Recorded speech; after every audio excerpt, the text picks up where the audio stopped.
from that. That's that. Thank you, Elaine. So Elaine's pressed the record button now. So from now we're on record. Okay. Elaine is from the Backwater Artists Group, and she's one of the partners in this project. So she's going to be in the background throughout. I'll introduce the speakers as we go on, because I think it might be easier to do it that way than having heads first up. So I'll just speak first. Okay, so desktop.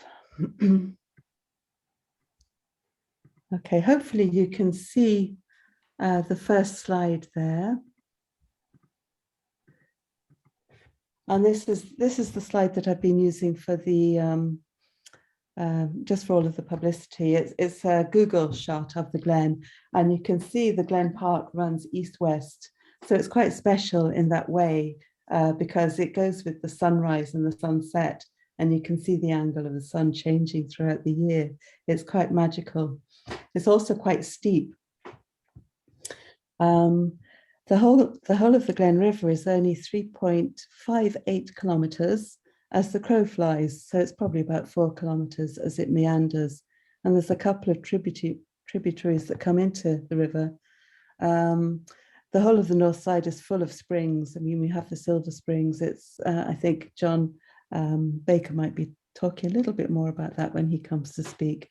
But you can see here that it's more or less east-west, and it's about 4 kilometres in its meanders. This is the entrance. There are 4 entrances into the Glen, and they all come into the Glen on a decline. So you have to walk down into the park, which is also quite magical. It's quite a rabbit hole. So this is the western entrance by Blackpool. So we're looking east, and that's an old sign that is still there. From the National Development Plan 2000 to 2006. So, and this is the view as you look west at sunrise in the summertime. This is the eastern access point from the car park, and this is looking west. So this is sunset, looking through the sign, which used to have animals and plants from the Glen on it. And this is another view looking west. So you can see here that it's summertime, the sun is a little bit north as it's setting. Sometimes it sets just over where the path ends at the end there. This is the, it's called the zigzag, but it's a wheelchair access ramp going into the Glen that people use for getting extra walks for their dogs. And I don't think I've seen a wheelchair on it. It looks extraordinary on the map. So it looks like some kind of Mayan symbol on the Google map, but it's quite a folly. This is just a geological map I found showing the sandstone and how deep. It's a total V for its length of the park into the landscape. It's quite steep-sided. This is just to show you a mill that was part of the industry of the Glen. Gerard O'Brien is going to be talking a little bit more about the history of the Glen. Give you an idea. There were distilleries and all kinds of things. He'll fill you in on that. This is the Goulding's fertilizer plant. So we're looking from the Blackpool side here, the western side, eastwards. And we can see the train track at the bottom and how massive the fertilizer plant actually is. So quite a spectacle. And this is looking west towards Fairhill and Farranree. Just May Fleischman, who is part of the musical Fleischman family, will be talking about living in the Glen later on. So I just included this slide to show you her house and her father. And these were some of the visitors to the house. This is Joan Denise Moriarty's dance troupe being fairies in the Glen. Fantastic photograph. And this is herself, Joan Denise Moriarty. And she didn't break a leg. It's unbelievable. Yeah, it says she's standing on the gatepost, but it looks a little bit. Yeah. And the poor girls in all their dresses then in the last slide, they must have been filthy by the time they got up off their backside. Oh, what that would have been a great picture. So this is what's left of Maeve's house, the footprint of Maeve's house, and she'll be talking about that when she comes to speak.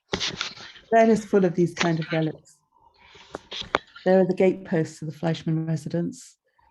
And here is the old walls that ran to the mill house, which is where the Fleischmanns used to live. And you can see that trees and all kinds of vegetation have taken over. This is a place called the Hatch. It's a very famous swimming point, as used to be in the Glen, where families used to come and kids used to jump in and spend idyllic summer times. At this point, before that, it was a mill. This is the mill race. And it was painted pink last year, so it became a marshmallow.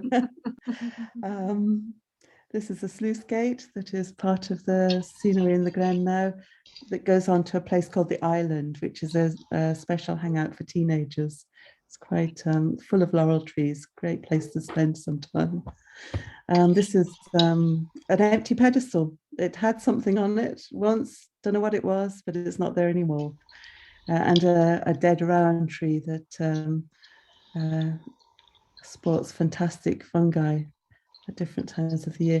This is just to show you the Friends of the Glen Facebook page, because this is how a lot of interest has come since the pandemic and cleaning up and doing different get-togethers in the Glen to make it nice for everybody. So these are signs for the cleanup. I'm going to race through these just to give you an idea of what that's all about. People doing various adventure sports, cleaning up in the Glen. And that was the Halloween one where we dressed up in bin bags, 2 of us. This is the old Eco Action group that were there before us. They were in the Glen in the 1970s doing what we did in the 2020s. So it's been going on for a long time. This is a pamphlet that they brought out. We have a copy of that. If anybody would like to see that at some point, drop me a line. This is them standing by the bridge. This is the new Eco Action group, a sign just reminding people to pick up their litter. And this is the icon of the Glen, the dipper, who became our little emblem because she likes clean water and she can be spotted in the Glen. So there she is. And these are other creatures that inhabit the Glen. The pink grasshopper is quite amazing. From different people post. This is all Isaac who posts on the Facebook page, but there are lots of people who post different photographs. This is a professional photographer who grew up in the Glen, now lives in England, and he's joined the page and he posts really amazing photographs. This used to be a bridge going across the river, and it's just this kind of pie sign now. More creatures of the Glen. So the Facebook page is really good for seeing what people find in the Glen. This is something that we'd like to have more of, just reminding people not to feed the ducks with bread. Here's Comanche, one of the travelers' horses that comes regularly to get the moths out of her hooves in the water. This is a meadow. The council were asked to leave some of the, we asked the council to leave some of the grass to grow to be meadowlands. So they've done that in various parts of the Glen. This is them planting trees that they imported from Holland, native species imported from Holland, as you do.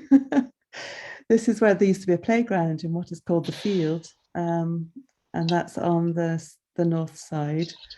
And it's been taken over by yarrow.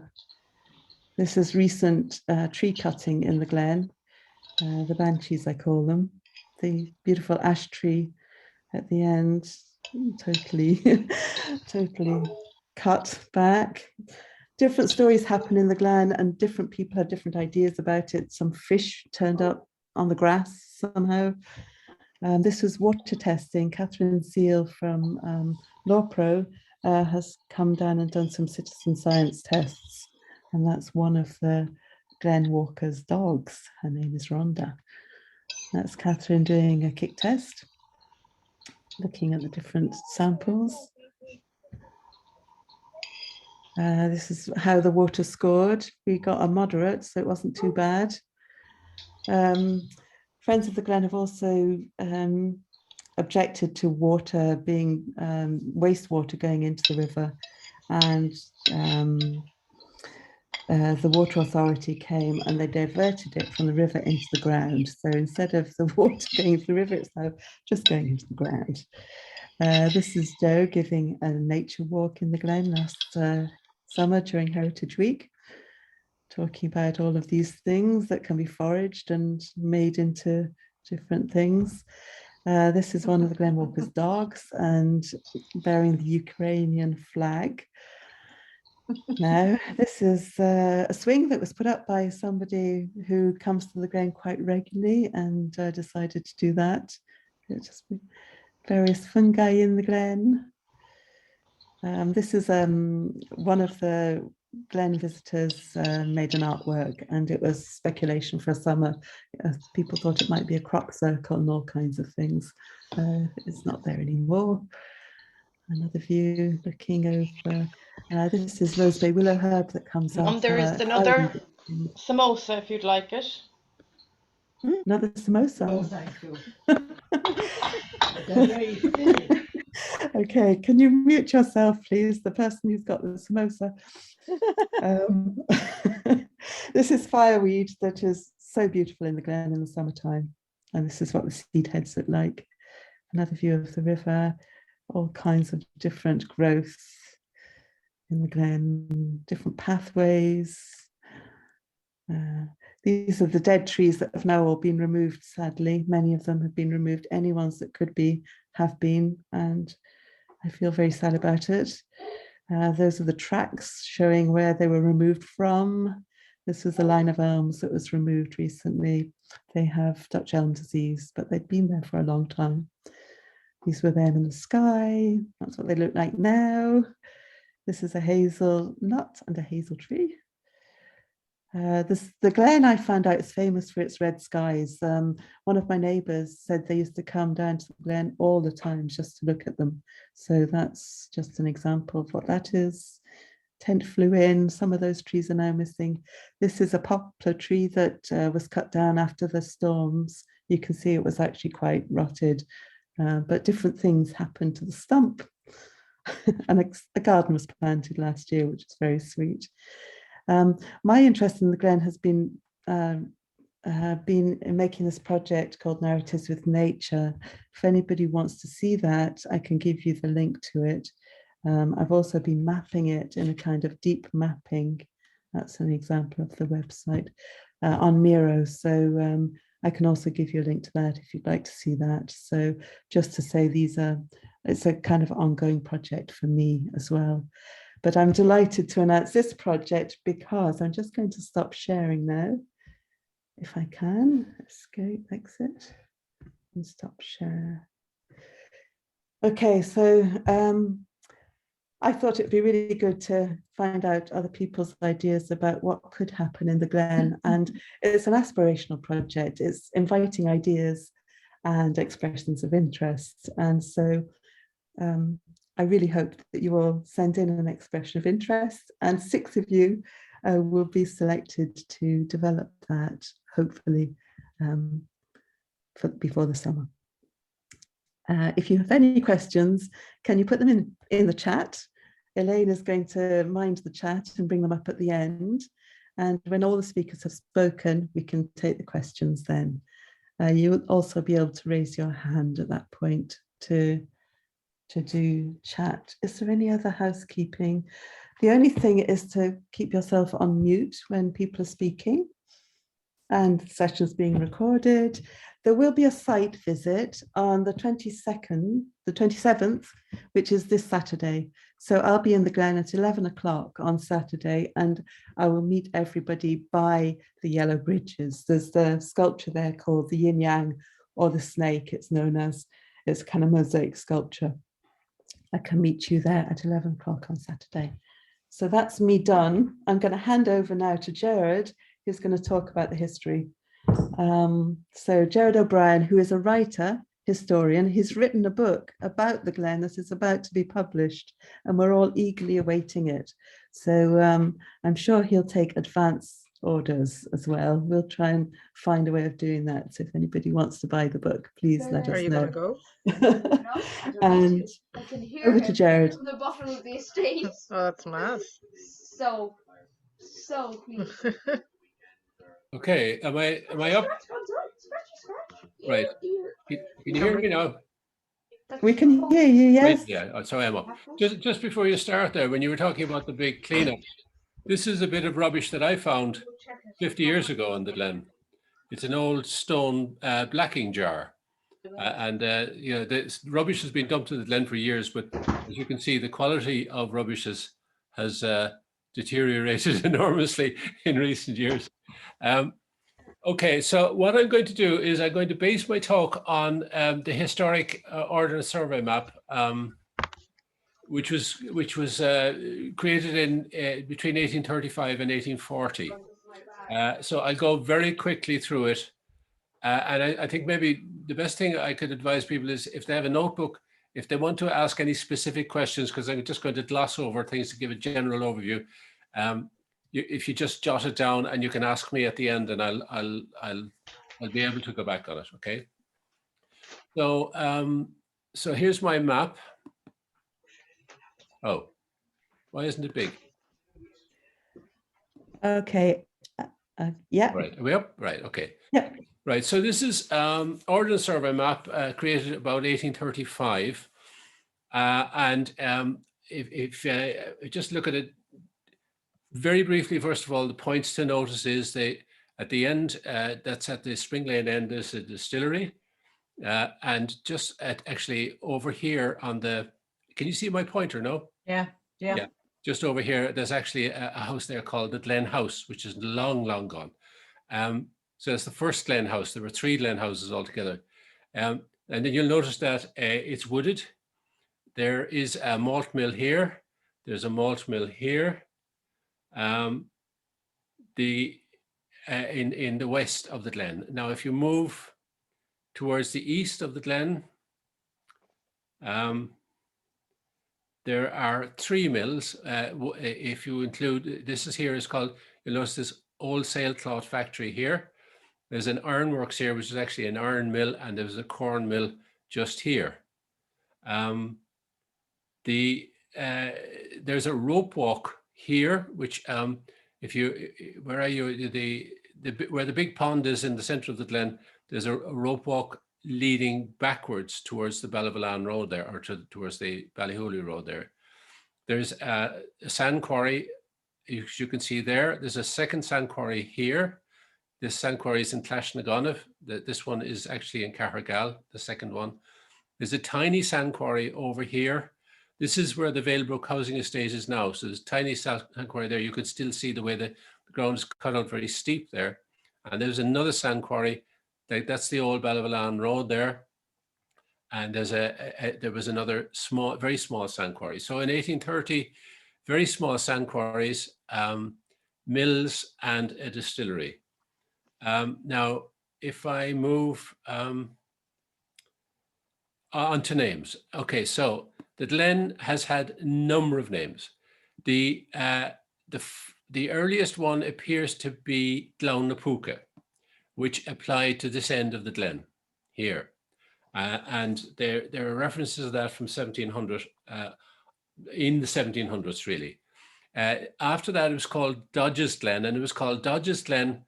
The Dodge family owned the lower part of the Glen. That's from where the distillery is there, right up as far as where the mill pond starts. So they owned this bottom half of the Glen, and they owned that for about 100 years. There were about 5 generations of Dodges, and they owned the mills. They owned 3 mills in this part of the Glen. 2 of the mills, we know where they are. There is one right beside the big pond. The other one is by the area that Julie referred to as the Hatch. And I suspect that there was a 3rd mill. I know there were 3 mills, so I suspect the 3rd mill must have been somewhere under the distillery, because the distillery wasn't founded until the early part of the 19th century. The The next name then that comes up, the most important, is Goulding's Glen, because Goulding's bought the Glen Distillery in 1856, and they bought all of this ground, all of Dodge's ground actually, up as far as the Big Pond, and then shortly afterwards they acquired the rest, a bit more of the Glen, which is the Clashnagonov area here, the sandpit there, the other right up to the end of where the mill pond was. So about half the Glen in all was owned by Goulding's, and it was then known as Goulding's Glen. Now, if you go to the other end, names such as Gleann Spike and Gleann Spooks turn up in the 1830s in tide books and in some documentation. I suspect that they're distortions of the original Gleann Phúca, and the whole Glen was probably called Gleann Phúca at one stage. So Gleann Spook certainly sounds a bit like Gleann Phúca. I don't know where Gleann Spike came from, but I only found references to it around the 1830s. Later on in the 1840s and up to about 1870, it was known as Springfield Glen. And it was called Springfield Glen because after the old sailcloth factory here was converted to a starch and flour mill, and it was called Springfield Mill. So the area became known as Springfield Glen. Now that mill lasted up to about 1870. Now from 1870 onwards, the Rice family acquired the half of the Glen that wasn't belonged to Goulding's, basically. That means all the ground from the end of where the mill pond was up around the second quarry in Clashnagonov, all the area along the old Ballyvalan Road and right out over to where along what was then known as the New Ballyhooly Road, and joined the road, the Ballyvalan Road. So all of this area here was owned by Rice's, and it was sometimes called Rice's Glen, but generally speaking, up to 1967, when Goulding's handed the ownership of the Glen over to the corporation, it was always called, the whole place was usually called Goulding's Glen or the Glen. And then around 1980s, 90s, it became known as the Glen River Park. So if I talk then briefly about the mill ponds. Now, there were quite a few mill ponds. The first one on this map is actually, you hardly see it, you hardly notice it, but it's up here. There's a mill pond here, and there's a head race. The head race is the water that flows into the mill, and the tail race is the water that flows out of the mill. So the head race comes from this pond here, runs along here, and supplies the mill, which is here. Interestingly enough, in this map in 1835, the wheel is on the far side, is on the sort of the northerly side of the mill, whereas later on the wheel was on the other side of the mill. So I don't know why it changed, but so this mill here operated a corn mill, and it supplied it also supplied the wheels for hammering the iron. Now there's two more mill ponds then here. They're divided. I'm not quite sure how these things worked, whether one was higher than the other and there was a waterfall down, or whether they were both the same level, I don't know, but they're two distinct ponds, and they both have a curious little island in the center. Now in the 1860s, when the mill belonged to this mill, when the house belonged to this mill was sold, there's the auctioneer gives quite an accurate description of the grounds around and describes this as an ornamental pond with an island in the center with trees in it, trees growing on the island. The function, actually, the original function then of these two big ponds was obviously for the sailcloth factory. Now, the sailcloth factory was effectively as a linen mill. It's difficult to know when it actually was founded, but the person that owned it was a chap called Dennis Connor, and he died in 1828. So roughly speaking, about 1790 to 1828 would have been the functioning life of the sailcloth factory. Now, after the Napoleonic Wars in 1815, the demand for sail cloth fell away, and a lot of mills went out of business. A lot of flax mills went out of business. So we find around 1820 that Connor is actually doing kind of jobbing work. He's renting out his bleaching green for other people to bleach their linen cloth, and he's importing linen and selling it wholesale. So he doesn't seem to be actually working the mill, and that probably is the explanation for why on this map it's called an old sailcloth factory, because it was effectively defunct. But it was anyway, after Connor died, it was probably vacant for a number of years, and then it was acquired by a fellow called Shea, who established his starch and flour mill. Then if you move along,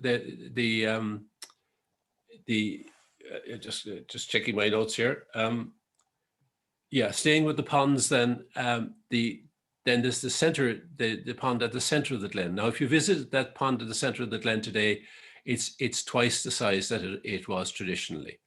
Up to the time it was, its original pond was about, I say, about half the size that it now is. A curious thing about it was that it was only built about sometime around 1810, which would be 110 years after the malt mill that existed here, was operating. And what used to happen was that the water was diverted, the stream was just diverted to provide to drive the wheel for the malt mill. It wasn't a very big mill. It was only a 14-foot high timber wheel and 2 millstones. So its entire working life was actually a very small mill. It didn't actually need a huge lake like that. The reason why the lake was created was because the distillery needed a large regular supply of water. So this would have been the main reservoir of water for the distillery at the other end of the glen. Then if you move down the glen, there's actually some stone quarries which you can still see here and farther down. They're quite distinctive. They're cut into the rock where stone was quarried for upwards of 200 years, from around 1700s up into the, nearly 300 years up into the early part of the 20th century. And then if you go down the river, then down the glen, the other mill pond, which Julie referred to as the hatch, it wasn't actually a pond. It was more like a reservoir. It was built up above the level of the ground, and then that provided the power for the malt mill, which was just down from the hatch. It was quite a substantial mill. It was it had between 6 and 8 stones. It was remodeled and rebuilt several times in its lifetime. It was there definitely in the 1860s. It appears to have been there in the 1730s. The thing about the historical leases, the curious thing about them is that Coppingers owned all the land, and they gave out the leases, but they only gave the leases on the land, and what was built on them was built by the people who had leased the land.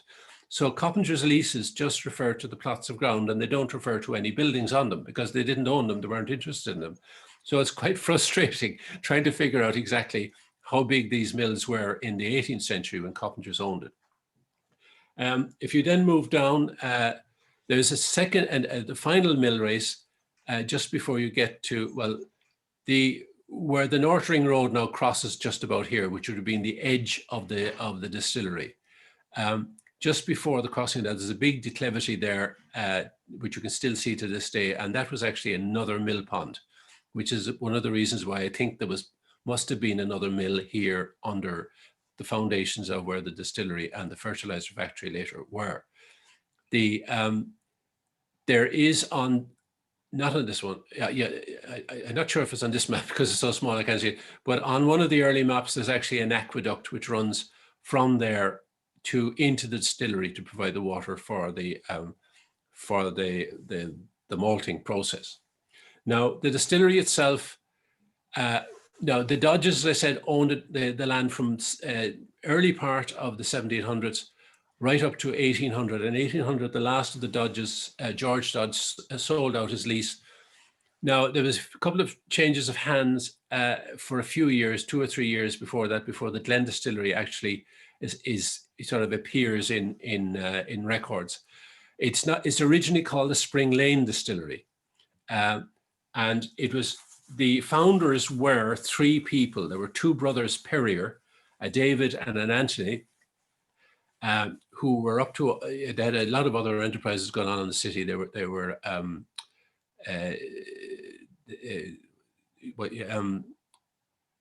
oh, never mind. I won't go into it. And the third partner was a fellow called Daniel Callahan. And Daniel Callahan was an extremely rich corn merchant, a Catholic corn merchant, who did very well out of supplying the Royal Navy during the Napoleonic Wars. So the 3 of those owned the mill. From about 1810 onwards, the ownership gradually shifts towards Callahan, and the 2 brothers, the Perrier brothers, kind of fade out of the picture. Daniel Callahan obviously didn't run the distillery. His son, Patrick William, ran the distillery for his lifetime up to about 1838 when he died.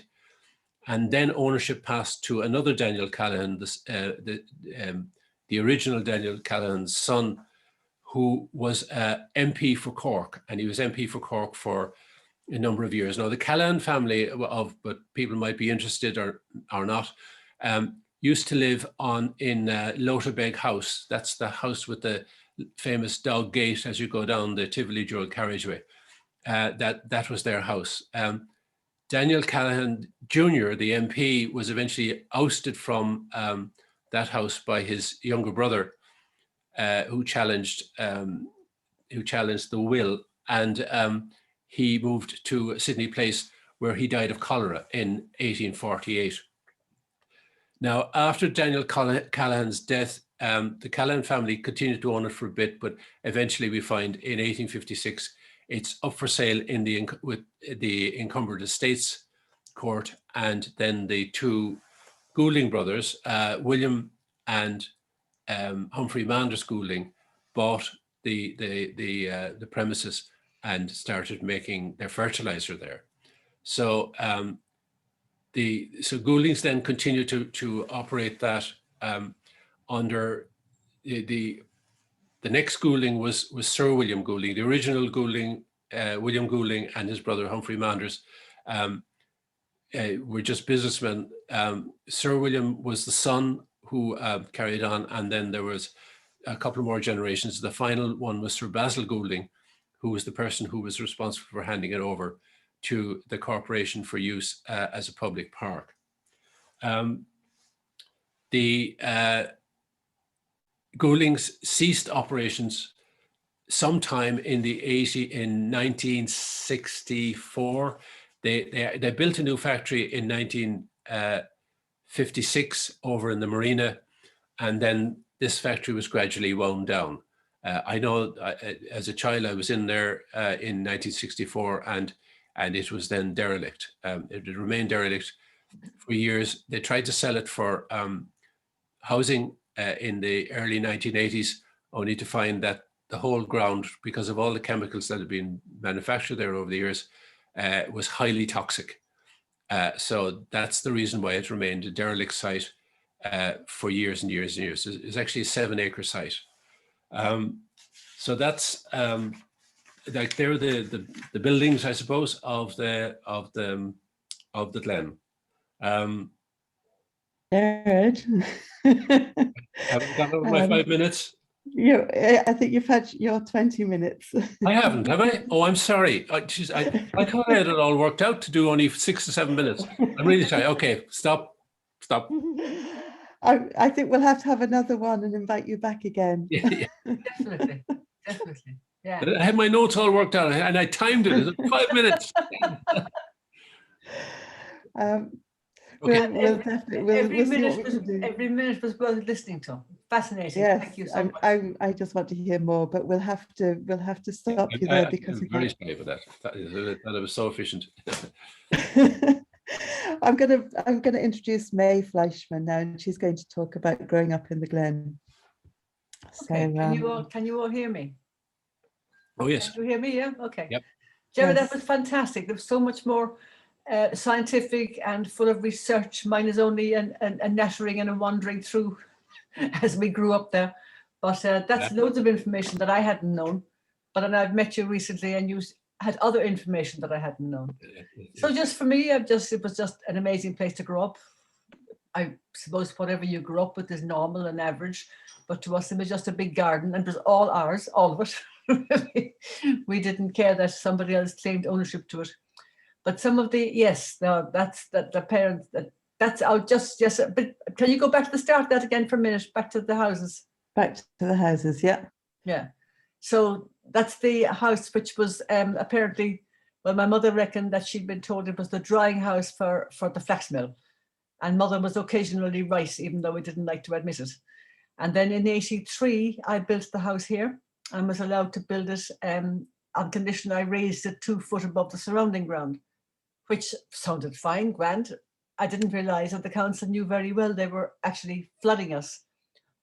All the houses, the Meadow Park, all those hundreds of houses and Dunstores, 26 storm drains, all put their stormwater into the stream. But the stream went under the house, so of course it was going to flood. So the can you show the picture of this that one? Yes, this one here. Yeah, you see how low the water is. It's only ankle deep. And there you are. You see the ankle. It's only ankle deep. And then the next one. That's what happens when the floods came.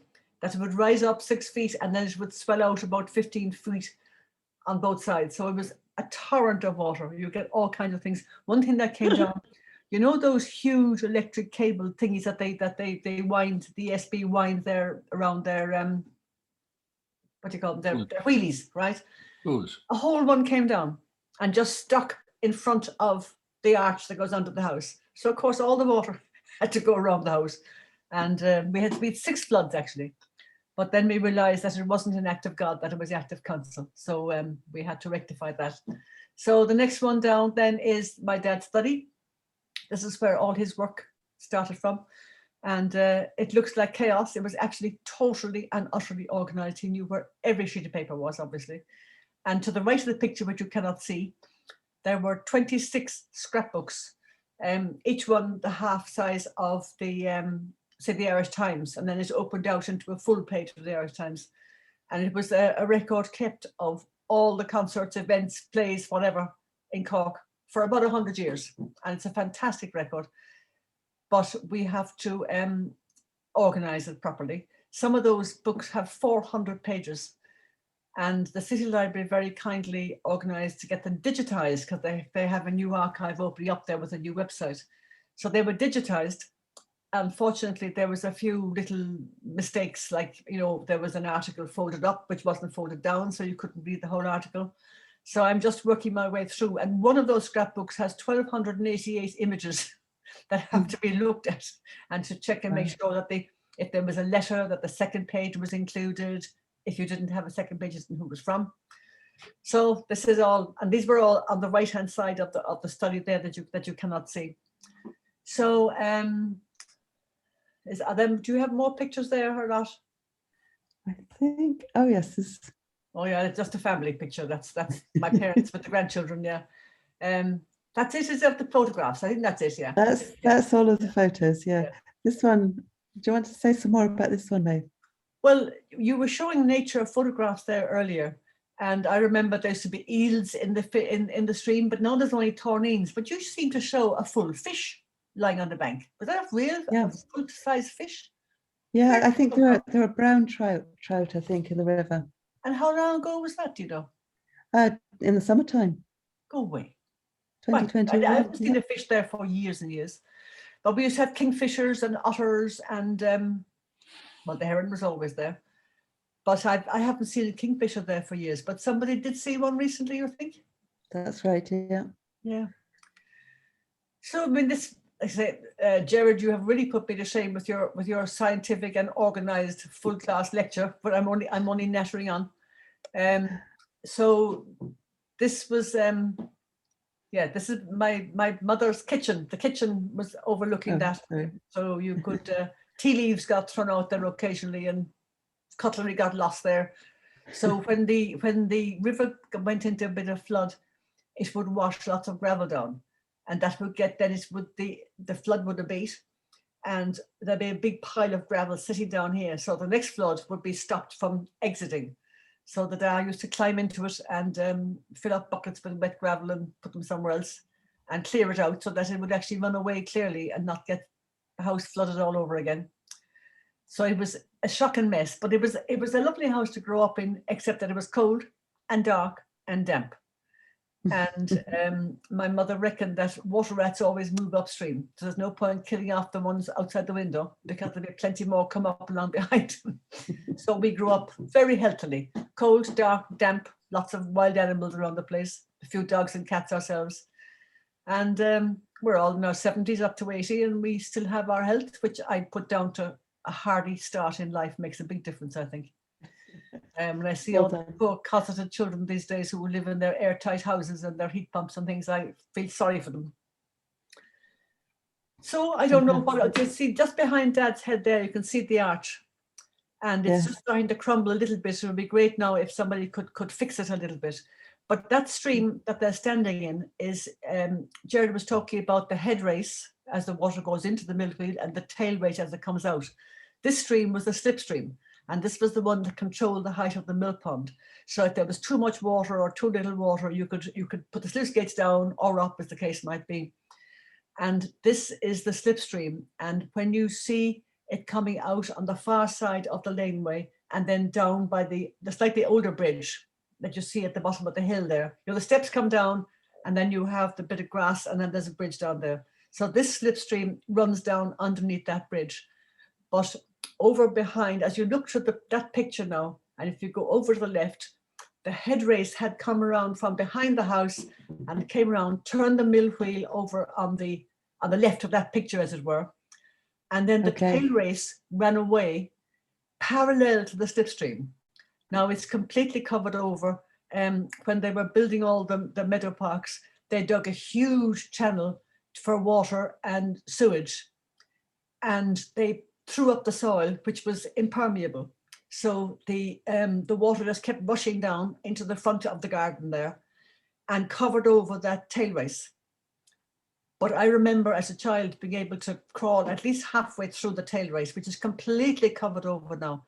If you stood on that bridge now and you looked downstream, about 20 yards down on your left, there's a kind of a clump of bushes. And that is where the tail race exited. We could climb in from the bottom end or we could climb in from the top end. Couldn't actually get quite through the whole thing, but it kind of covers up the history of the whole thing. Now, Gerard, you were talking about the two ponds above us, between Crowley and us.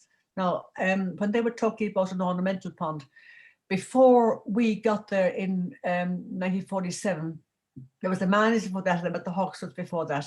So I think it was the Hawksworths who altered the size of the mill pond. It used to be a bigger pond and a deeper pond, and they halved it and they lowered it. But I remember the dividing bank between us and Crowley's pond. So maybe it was because the two mills had their separate ponds, and there was a sluice gate between them and us, and a sluice gate then between us and downstream. So you'd wonder, you'd have to be a very good neighbour when you've got half a dozen mills working off one stream. You can't be taking too much water, and you can't be denying your neighbour. Of course, you could always deny your neighbour downstream, couldn't you? You'd feel very smart if you cut off his supply of water. Well, I think that's partly where the divider is between the two ponds, Yeah. Okay, Maeve, that is fascinating. I think we'll have to have another webinar because you've also gone over time. But Gerard has so much. I got over time. Oh my God. Well, Gerard could do one all by himself.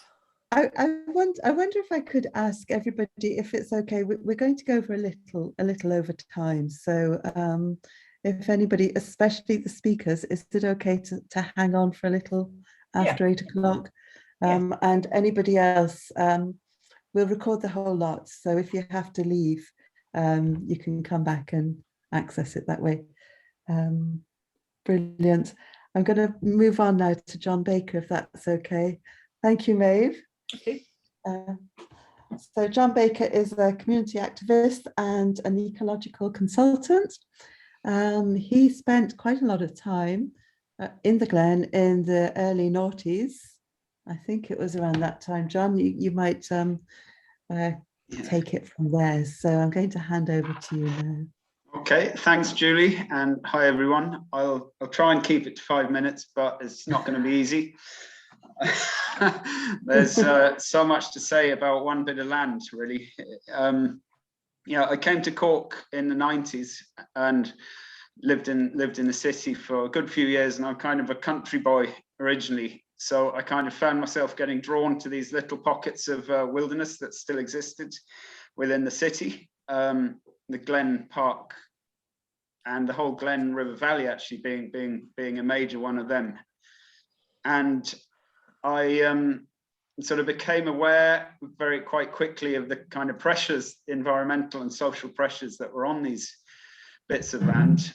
And you know, I noticed over the time I lived there that access to the Glen became restricted, with green steel fences going up everywhere, and little chunks of land being taken out for council yards, housing estates, car parks, all this kind of thing. And I thought, well, you know, I think for me, it felt like we really need, especially in an urban environment, we really need these places, and we should really learn how to look after them. And over the years, I've kind of come to, through this kind of work, I suppose I've kind of come up with more questions than answers. And one question that I kind of like to put out to everyone here really is, how do we create a culture that cares for and enhances the earth, our environment?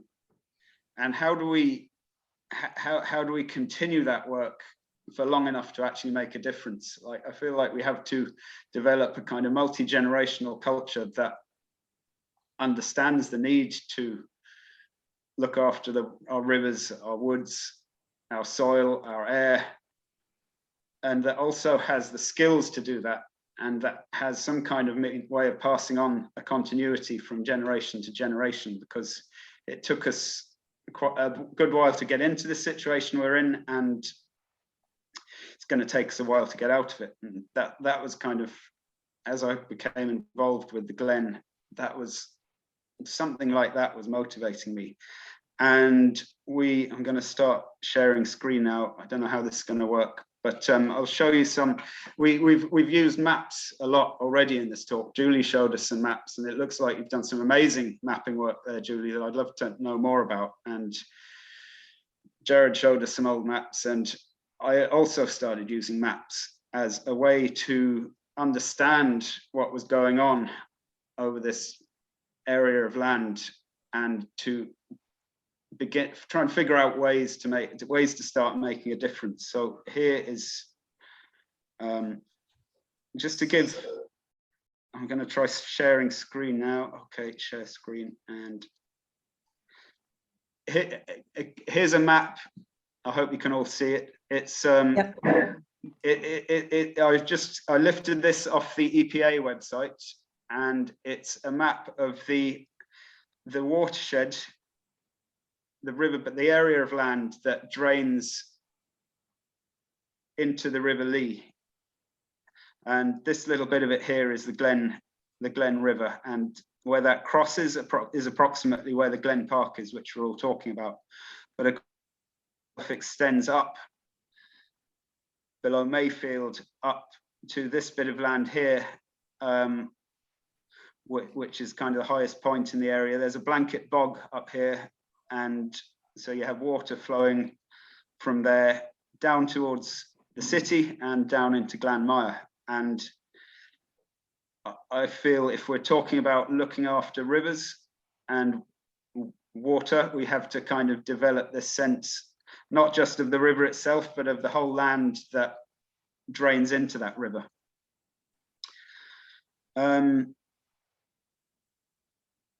So, okay, I'll stop sharing there for a minute. So over time, I started making maps of what was going on in the Glen. So this dates from about 2002, so things have probably changed a bit. But I went down to the land registry office and got details of all the different landowners in the Glen Park and what was going on and the kind of property development that was either underway or was about to happen or had already happened. And there's a lot of detail there. I don't want to go into too much detail right now because I know we're a bit pushed for time. So I'll show you. That map was sort of looking at all the terrible stuff that's happening. Oh my God, it's awful. And I almost became a bit sick in myself from looking too much at that kind of stuff. So I realized that it's necessary for us to do this kind of work to really focus quite heavily on the positive side of things. So we made the second map, myself and a local artist, Eamon Smith, where we started to kind of try and paint a more positive vision of the future and what's good about the Glen, what we can be protecting, what we can build on and what we can enhance. And so we did a kind of a wildlife survey, a plant survey, started exploring ideas like reed beds to treat wastewater and provide habitat. And I know that people have been thinking about this in the latest version of the Glen Protection Group. So, excuse me a minute. So, I've probably done my 5 minutes nearly, have I? But I just want to kind of try and explore a bit our relationship to nature. How that we walk around, we think we're separate from nature, and our modern world really like encourages this feeling. But what I've come to learn is that we're really in no way separate, and if we could almost manage to experience nature and specific areas of land near where we live as extensions of our body, if we could use mapping in a different way to change our perception of the world, we might start to see things differently, think about things differently, and act differently.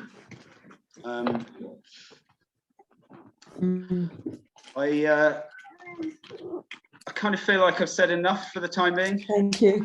I'm gonna stop John. there and leave you with that. And I could have said a lot more, but we might have to do another webinar.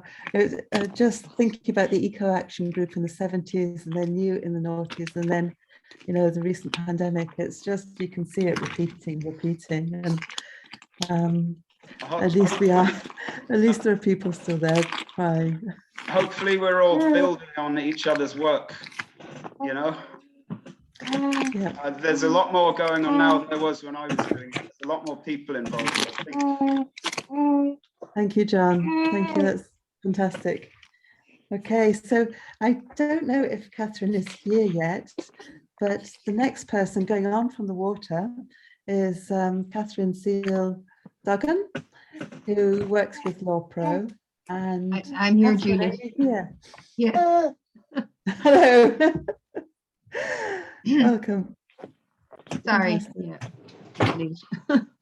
So Catherine is the community water officer with the local authority water programme, and she's going to give us a talk about her work. Thanks. I'm just trying to share it now, but let me know, Julie, when you see it. Yeah, it's there. It's up.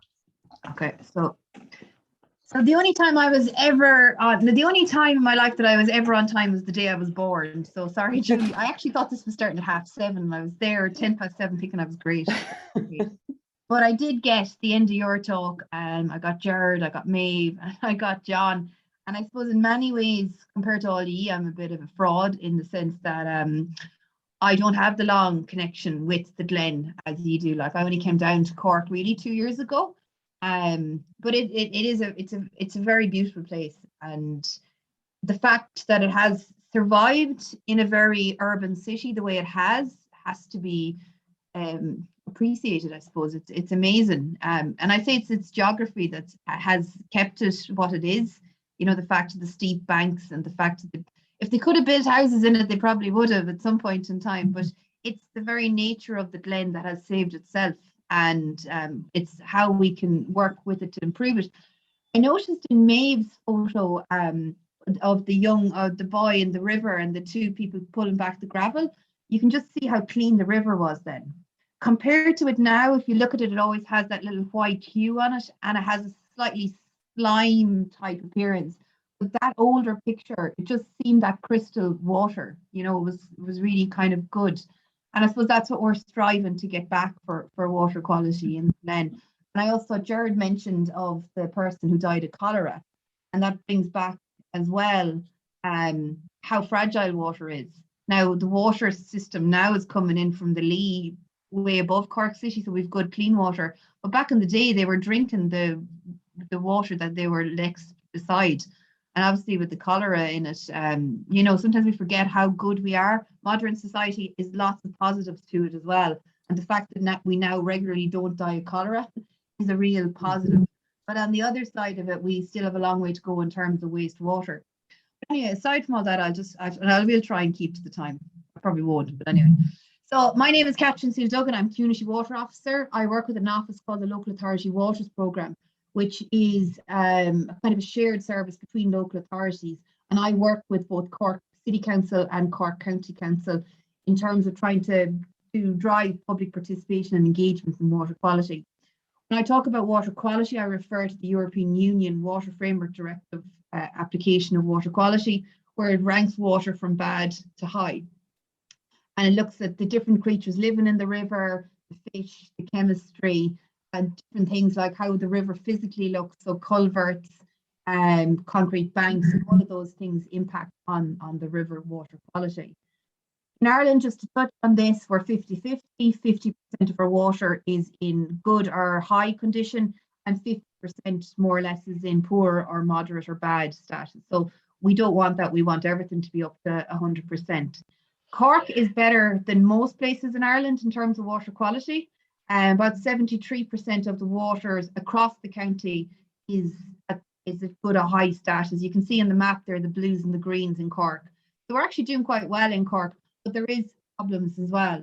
It's second to Wicklow at the moment in terms of national rankings, but there's a long way to go in terms of improving and bringing back up the rest of the water quality. Cork City will be way below that now in terms of status, but there's very few of the rivers actually properly monitored. The Lee and a few others would be. The main problems in terms of water quality in the city are hydromorphology, again, that's culverting, banks, physical changes to the rivers, urban runoff, so that's the storm drains, different things going into the storm drains. Urban wastewater obviously is a big one. Domestic wastewater treatment plants or septic tanks is an issue in parts of the city, particularly with the new boundary changes. And we also have agriculture in parts of the city boundaries as well will come in now as a pressure. And anthropogenic is a catch-all for human-related stuff that we can't put into other categories. So it could be discharges from businesses, lots of different other reasons. So the big problems in the city is because of the population and possibly an infrastructure that hasn't quite came up to standard as of yet. The Glen is part of a thing called the Priority Area for Action. And these are special areas that are targeted for improvement. So it comes in under the Bride. So the Bride is going to get focused attention from the scientists in the next while to figure out why the water quality isn't what it is and isn't what it should be in the Glen. So the big thing about the Glen, unfortunately, and most of the Bride catchment is we don't even know what the water quality is. So I'll touch on that in another minute. The Glen and the Bride River, including the Glen, was picked as a priority area for action as it was seen that there is potential for improving the water quality. So the City Council are doing a lot of work in terms of urban wastewater and stormwater and all that sort of thing. There's also the technicalities with the flood relief scheme further down in Blackpool. At the moment, that's all a bit up in the air, so I won't really discuss that, but there was kind of looking at this in hydromorphology. Again, flood relief schemes cause hydromorphology, and there's also invasive species pressures. So it's kind of really good that the Bride has been picked as a priority area for action, because it means it's going to get targeted interest in it.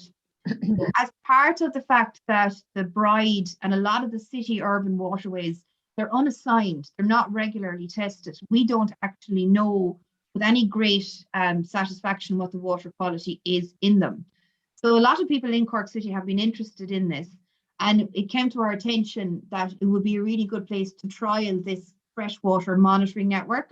So it's a new citizen science approach. So between the different people involved, the City Council, CCAD and Wildworks, Cork Nature Network, Cork Environmental Forum, and UCC, and ourselves in the Local Authority Waters Programme, we worked to develop this network with communities and with loads of community people involved in that. We're looking at training up people in freshwater monitoring. This is a training day that happened in the Glen about, I don't know, it was about the start of February, and about 20 people turned up, including Julie and more, that to be trained up in this freshwater monitoring technique. What do I mean by that? So we're looking at the little creatures living in the river to see what they can tell us about the water quality. So the top ones there, the green caddisfly, the mayflies and the stoneflies, they live in fairly good quality water. So they're generally assigned the water is of relatively good condition or high status. Certainly the stoneflies are very pernickety, they don't like poor quality water. The bottom ones are more tolerant of pollution. So if you get a lot of these, we know that there's a problem in the water. And the citizen scientists are being trained up on how to use this form to tell about water quality. We did it last year for Heritage Week, Julie, and we got moderate in the Glen. And I think a lot of the city urban waterways are coming in at moderate.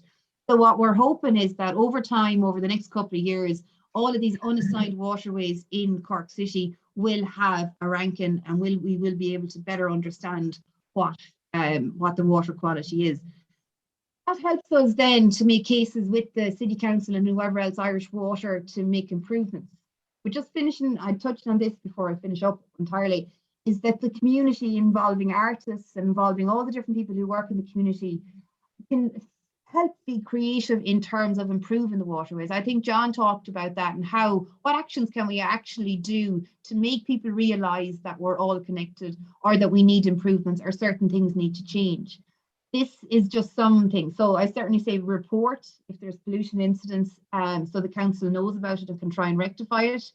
And the yellow fish thing I think is amazing. It's a way of people pass stormwater drains all the time and don't think that they're connected to the river. The yellow fish is a really nice way of reminding people that it is. In certain places, like in Canada, I've seen it, the government puts it on the stormwater drains.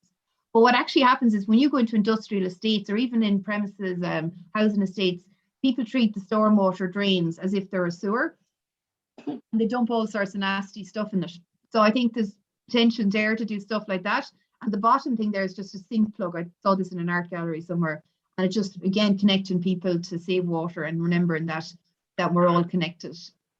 Touch on Cork River Rambles on Facebook. Follow this page. There's a guy there. He's a local man from Cork. He goes all around Cork City doing river walks and rivers. He's really interesting. And I think, again, it's bringing, like what we've done today, bringing the river to life. Streamscapes, which Julia, you hopefully you'll be working with into the future as well. They do really nice creative ways of, again, drawing people, reminding them of their connection to the rivers and how we can protect them. And, you know, it's about us and what we can do. Finally, this is my last slide. This is work that was done with CCAD. This was in Middleton. There's two nice rivers out in Middleton, the Dungorney and the Onacurra. The local artist there in the background, John Haig, if I remember him correctly, he worked with the local community in doing pictures.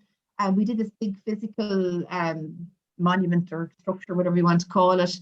And everyone was involved in putting this was kind of powdery paints and shells and rubbish and whatever else we did to bring the river to life. And it was a really good thing. And what really struck me about this was we spent about an hour or 2 hours there. John and the community spent a lot longer, but it gave us 2 hours to think about the river, to talk about the river, and for everyone to share their stories. So I actually really enjoyed this.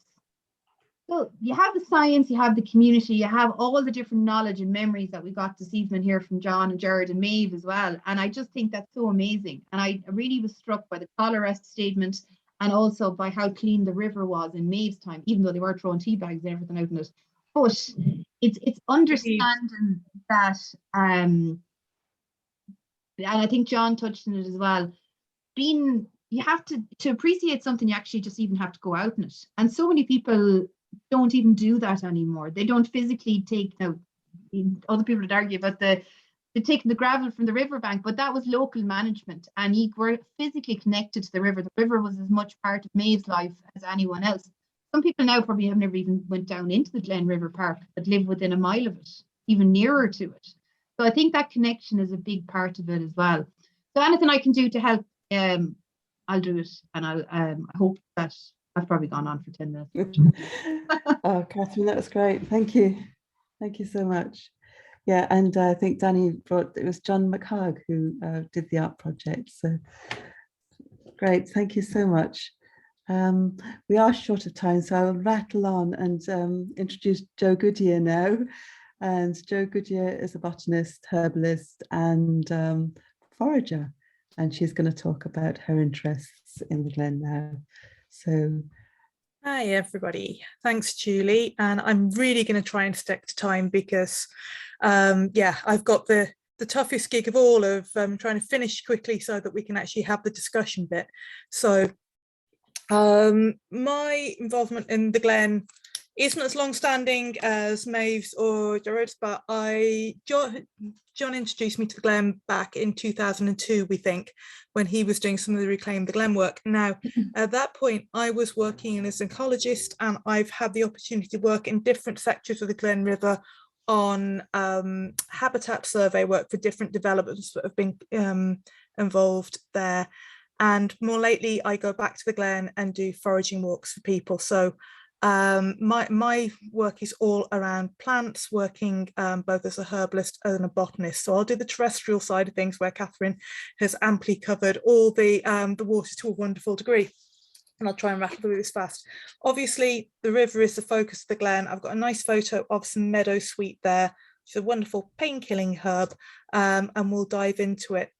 Julie said to me, you know, tell me about what you're passionate about the Glen. And a bit like John, I'm a country girl stuck in a city who goes and hunts out the bits of nature that are here for everybody to connect with, and they're more available to connect with in an urban setting. And so they're absolute precious jewels we should be working to hold on to and cherish. So what I love about the Glen is this real slice of nature passing through the city, and you've got loads and loads of things going on in a really, really small area, and you get a chance to actually see all of this. So when I was digging through this, thinking, how will I approach this? I discovered that actually the Glen was developed as a glacial valley. So basically there was a glacier coming down where the River Lee is now, and the meltwater from the side forced erosion up the Glen Valley through the sandstone. And that's why we've got this lovely V-shaped river valley now, which, as you can see from the picture there, is clothed a lot in bracken. But the bracken, particularly on the right-hand side of the picture there, lies where the Glen Wood was shown back on Gerard's map, if you remember, back a wee bit earlier in the meeting. And what I think is interesting when we're looking at rehabilitating habitats is we know that where bracken is, trees will grow, because it's providing that same ecosystem service of actually giving canopy.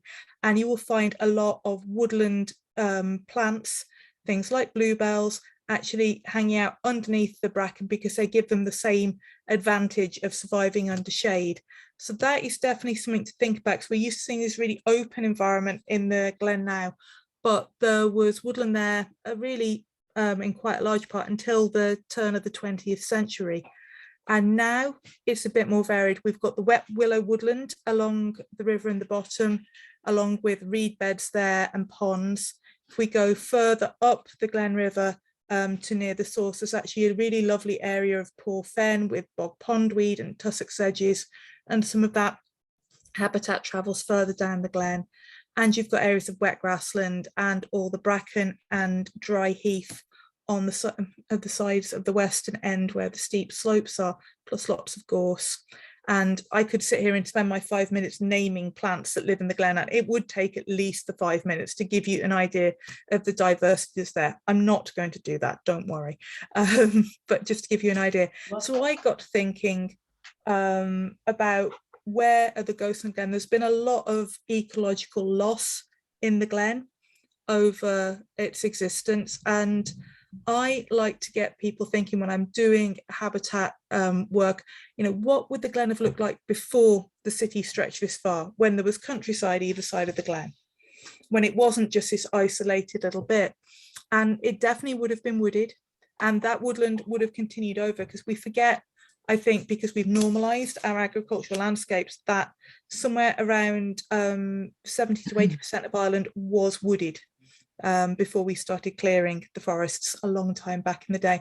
So you've got to look at it back to that and go, this is the potential of what could be here. And where you have the steep sandstone sides of the Glen now, they support a lot of heathland species, including heathers, including bilberry, and they're a wonderful separate habitat itself. So I'm not advocating replanting those necessarily, but it's just to think what was there. And along the bottom of the Glen, you'd have had a river valley with fens, pools and springs all the way along the bottom. Those springs still exist, and this photo shows some of the poor fen up near the top of the Glen River. So these big tussocks that you can see are tussock sedge, and in the small pool areas you get all kinds of bog pond weeds and things like that, and you've willow scrub growing through it. So this is actually a great habitat for a lot of birds, for a lot of invertebrates to be in, and it's the complete opposite of some of the canalized rivers you see further downstream. And in the Glen we also have the ghosts of human created habitats, because as the development went through, as Gerard said, you know, there were sand quarries there and gravel quarries, which created new habitats such as sandbanks where we had sand martins, until sadly those quarries were then deemed suitable for development and turned into housing estates. We lost that habitat and lost the sand martin. So there's lots of loss in the Glen, lots of potentials, a lot of what could be's. And I like sitting with the Glen and dreaming of what could be here, what is here, what is the potential. And there's a huge amount, that is for sure, as well as the lovely things that are there at the moment.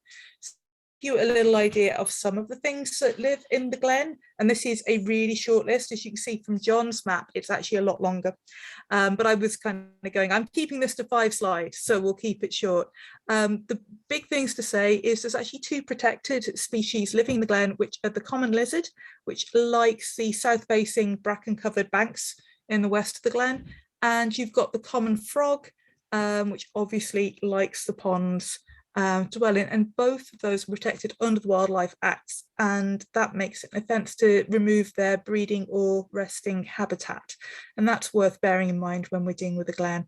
There's a huge amount of bird life within the Glen, of which I'm touching on a few things here: the ducks, moorhens, coots, the iconic dipper. It's always a pleasure to see and hear in the Glen, the herons, the egrets, all the small birds, and reed bunting, which turns up in some of the reed beds, quite a few mammals, and actually probably a load of insects, but I have not been able to dig up any data on the terrestrial invertebrates, so people just aren't looking. And this is often what happens, is certain groups don't get recorded, and then we're like, we've got a gap, we need to fill that gap, so we need to get people out looking for those things.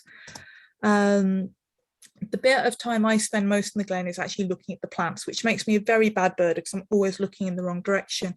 But there's a huge number of plants in the Glen, of which this is a tiny subset, including some of the edible and medicinal species there. So nettle is an obvious one.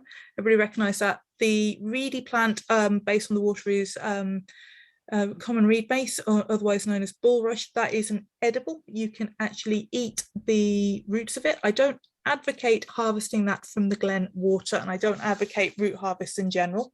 It's not very sustainable, but to say that that's the case. You will see coltsfoot around the Glen. This is this beautiful yellow daisy-like plant, but with the much broader leaves. And it's an unusual plant because the flowers appear before the leaves do. And so it's called son before father a lot of the time. That isn't edible, but it is a good medicinal for treating lung complaints. Moving further along on the bottom row, you've got the beautiful bright pink of the Japanese roses, which have been planted as landscaping in parts of the Glen. Their delicious scent means they're good for medicine, and their rose hips are thoroughly edible. You've also got bilberry next to the roses, which grow on the brackeny areas.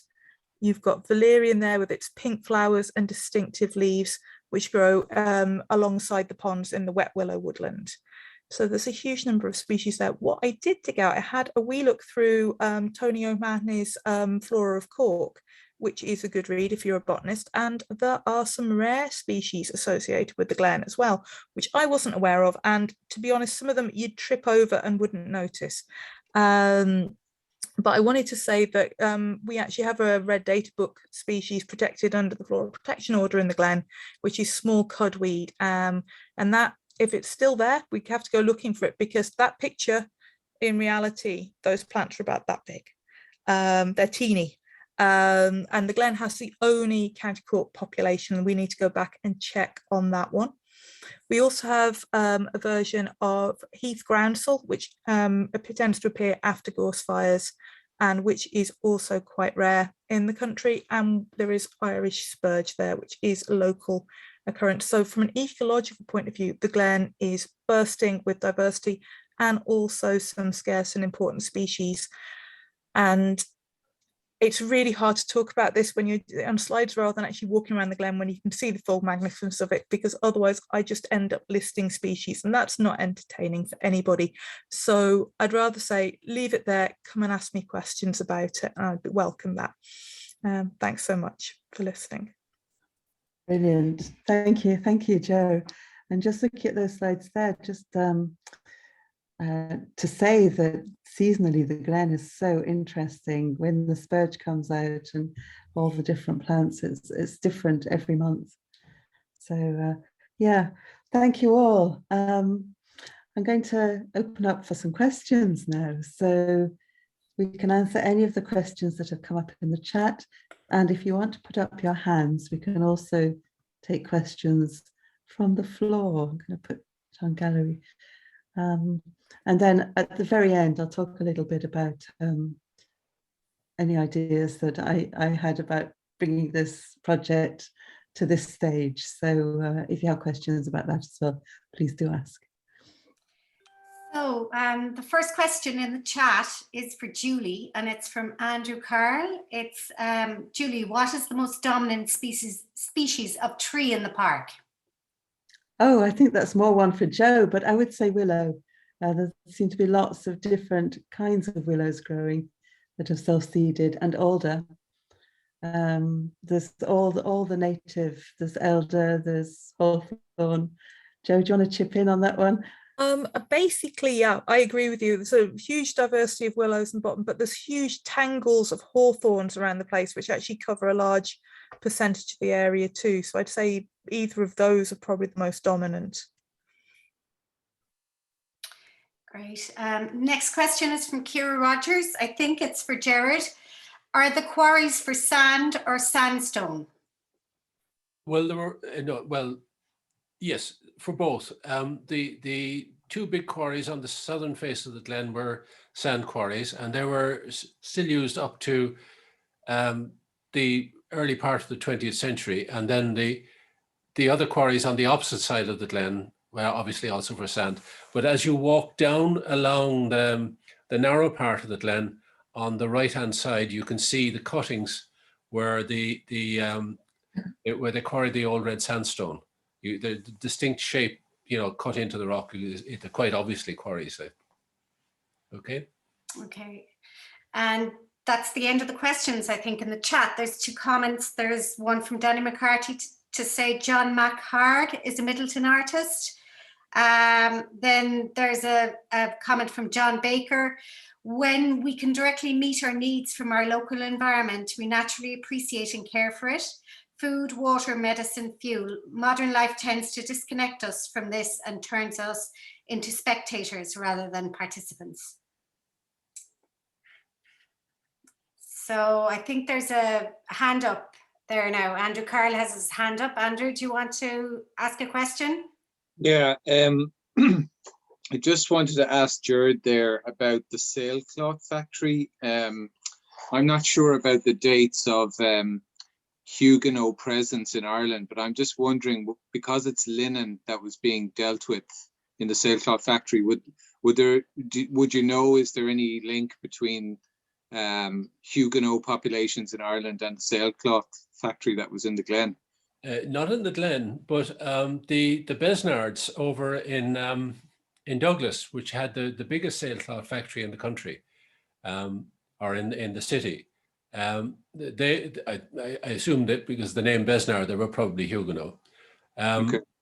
Then there were, there was quite a lot of linen manufacture in the 18th and early 19th century in Cork. A lot of it around Bandon, where the Lord Bandon's family sponsored a lot of linen mills, and there were linen mills in Blarney as well.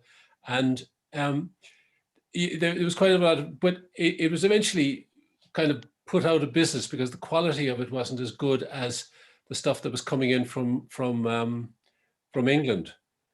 So a lot of it was kind of coarse sailcloth, or rather coarse linen, which was used mainly for sailcloth and stuff like that.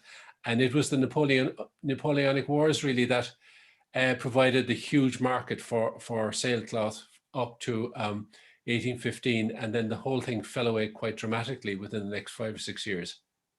Okay, so you're saying there were a lot of people in the linen business, and not just the Huguenots. Yeah, quite a lot. There was a linen board.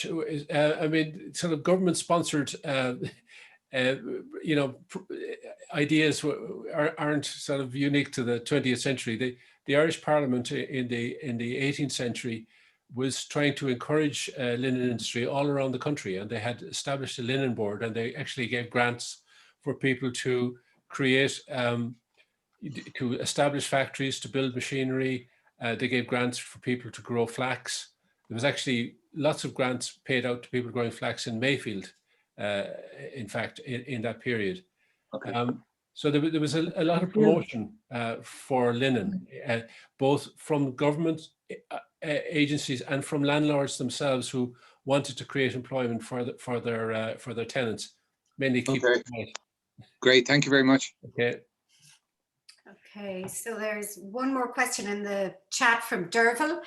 How can we find you for the field visit on Saturday if we don't know the area? What are the directions again? So. Okay, so as I said, there are 4 entries into the Glen from north, south, east and west. So you just go into the Glen, find your way into the Glen by one of the entrances, and I will be right beside the yellow bridges. There's a sculpture there known as the snake. It's a kind of a mosaic sculpture, and I'll meet people there at 11 o'clock. So if you can just find your way into the heart of the Glen, it's tiny. You're not going to. You're not going to.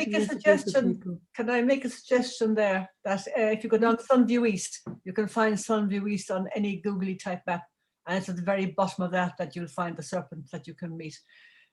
Now, there's one thing I want to say too about the house that I grew up in was part of the flax mill, and when I went to build my house just next door to my parents' place, when they took down an old wall and we started lifting out the groundwork to build my house on, there were 2 soak pits at the bottom of that structure.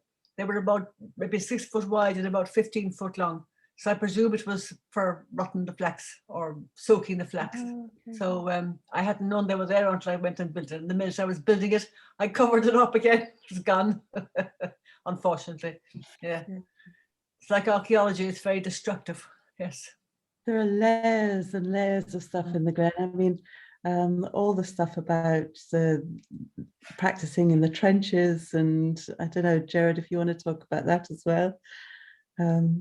Yeah, well, that was one of the bits I didn't get around yet. There was the first quarry that I mentioned, the first sand quarry that I mentioned in the south face, was filled in the 1850s or thereabouts, and it became known as the Black Patch. It was filled in largely with cinders from the houses around.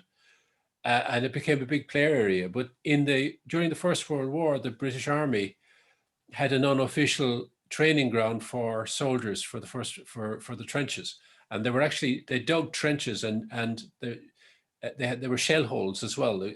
And back in the 60s, when I was a kid, we used to play, the trenches were still there. They'd filled in a lot, of course, but the trenches were still there on what was known as the Black Patch, which is the area on the south face of the Glen that looks down on the lake as it is today. Unfortunately, that was all bulldozed. There was a huge drainage scheme which had to be created for the building of the houses in Mayfield and the houses in the Glen estate. So they built this huge drainage scheme which ran right through the center of the Glen, and it actually did an enormous amount of destruction because it destroyed all the ruins of the old mills. It destroyed the old where the trenches were. Loads of stuff got obliterated, which was a terrible pity. And it still sounds hollow. I mean, there are so many parts of the Glen where you hear the water running underneath. Yeah, well, as you go down by the hatch, where the big mill was just below the hatch, there are channels which run underneath the ground and they come out to the other side. I'm sure they're still there. If you just clear away some of the foliage, you'd actually find the entrance. It's a bit like up around Maeve's house, similar, only they're much longer because they must be 30, 40, 50 feet long, I'd say, channels underground there. Do you remember, Gerard, when I remember as a younger child, below the hatch, the water from the sluice gate by the hatch would come running down there. Yeah. And there's a place now where the council seemed to put kind of brushwood until it has rotted down. And underneath that, there was the stream was under it, and there was 2 waterfalls that ran down and then went under the road again and across the road. Yes. But they were completely backfilled. But they're probably still there. Oh, I'd say they are. I've been talking to Julie about this. I'd love to dig that out and recreate the hatch because fabulous scenery. Yeah. Yeah, because the old mill that stood around that, just the bare ruins of it when we were young, that was all just tipped. A bulldozer went down one afternoon and just tipped the whole lot into those channels. Yeah. So I'd say you could actually dig it out and it would all still be there. There was a kind of a cave that came through a cave and then it fell down 2 levels, I think, down underneath the road then. Yeah. I've heard many people talk about playing in those places as well. Of course, you wouldn't be allowed to play them now because they say, "Oh, they're too dangerous." Nothing ever fell on anybody. I came across a guy actually a few months ago on one of the, I think it was old photographs of Cork or something, and he was saying that they used to go to the Lido cinema in Blackpool, and they used to watch the Batman movies, and then they'd come up the Glen to those old caves up by the hatch, and that was their bat cave. Brilliant imagination. When you didn't have any telly, it was fantastic. Yeah. Fantastic. There's great stories about the hatch. I'm sure. Yeah. Well, the other thing was that once you came out of that cinema, you needed to go for a dip to get rid of the fleas. That's true.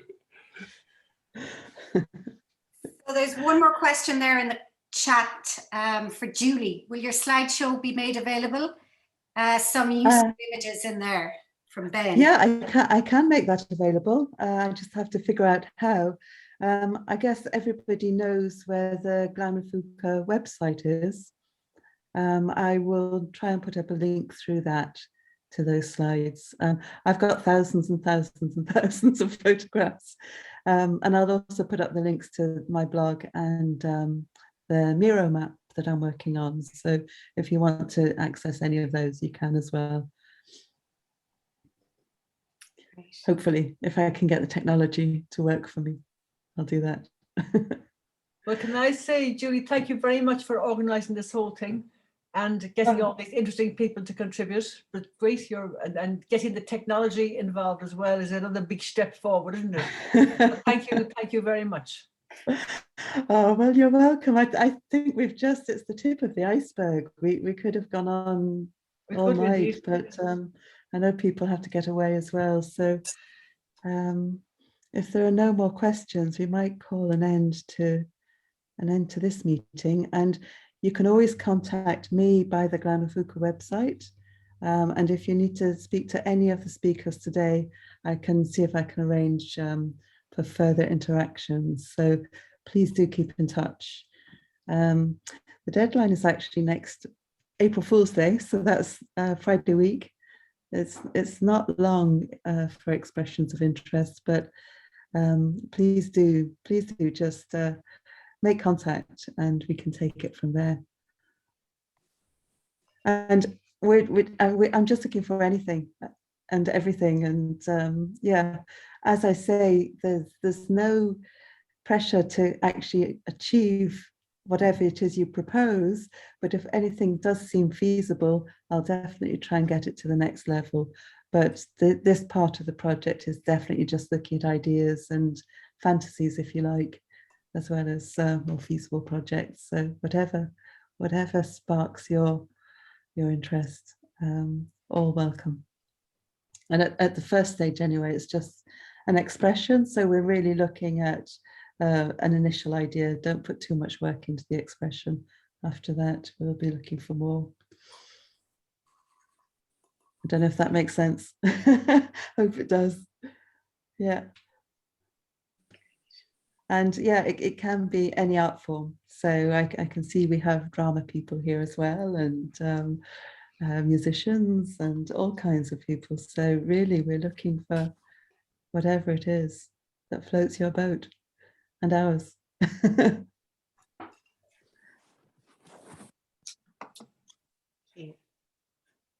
So is it time to? Just one more question, Julie. Camilla is asking, will you look for a budget for the expression of interest? Are you looking for budgets? The expression of interest is just a general call out. And then when we have selected 6, there will expression. So please just have a kind of a very, don't put too much work into the expression at this stage.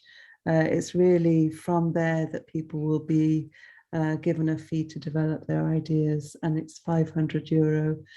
And then after that, I'm just doing everything I can for the Glen, so I'm going to try and make anything happen that I can. But this stage is definitely just about those proposals. Will there be an exhibition or anything, Julia, whenever the 6? Yeah, what I'm hoping is that the 6 selected proposals will be developed and shown in the libraries in Mayfield and Blackpool, and also in the City Hall in the atrium. And at that point, there'll be a kind of public consultation just to engage and get people involved in what the artists propose and talk about things. And that will lead to part of the feasibility study for actually developing proposals beyond that as well. So it's definitely something that is potentially there. The exhibitions are definitely happening, but they will be of the proposals and not of anything finished. Did somebody say something? No. Yes, so the exhibitions will be proposals. They're just straightforward, something quite simple that can be shown in 3 places at the one time. So they will be printed up and put in those places in some way that makes sense, but doesn't involve too much production. Julie, somebody else is asking, can you share the link for the webinar? For the webinar, yes, I'll put that on the website as well. So anybody who's contacted me via email, I will respond directly to you. Anybody who's come through the website, just hook back into the website and all of the links will be on the website. Great. And do join up with Friends of the Glen, because there's so many interesting things that come up through that page as well. And you'll get an idea of the whole, you know, lots of people doing research, lots of people taking photographs, all different kinds of people, people who've grown up in the Glen as well, talking about it. So it's a really good way to find out more.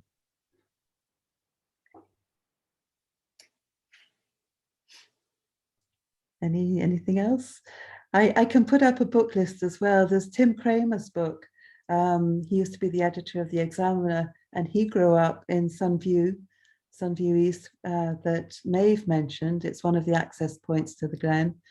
And he has some lovely passages in his book about being a boy in the Glen. There's the book that Joe Goodyear talked about, the botany book, and that's out of print. It's quite difficult to get hold of, but I've just managed to get a copy, and I know other people have copies of that. There's various books. There's Gerard's book that's coming out imminently, which will be fascinating. Yeah, so I'll try and get a reading list together as well for the website.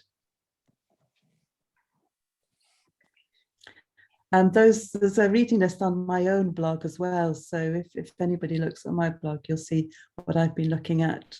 So you can get access to that there.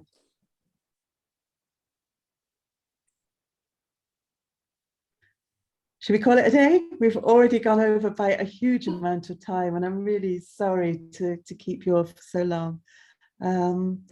It's great that so many turned up, and looking forward to seeing what happens next. Thank you to all the speakers as well. Thank you so much. And well, yeah. you did a great job organizing it, Julie, and it all went really smoothly, I think. So well done. Thank you. Yes, indeed. I forgot to mention that the next stage about the selectors, sorry, the selection panel, it will be Danny McCarthy, who's a sound artist, Dobbs O'Brien, who is an artist and production manager at the program manager at the National Sculpture Factory, Sarah O'Flaherty, who's a sculptor, Caroline Connolly, who's an artist across media, and I guess Sarah O'Flaherty is too, and myself, with Elaine Coakley from Backwater and Evie McCarthy from Sample Studios. So we'll be looking at all of the expressions and then moving it along from there. So just had to mention those people too. So thank you, Gerard, thank you, Maeve, thank you, Catherine, thank you, Joe, thank you, John, and we'll all be in touch. Thank you, Julie. And thank you, Elaine, for manning the background. Thanks, Julie. Bye-bye. Bye. Thank you, everybody. Really appreciate it. It's great.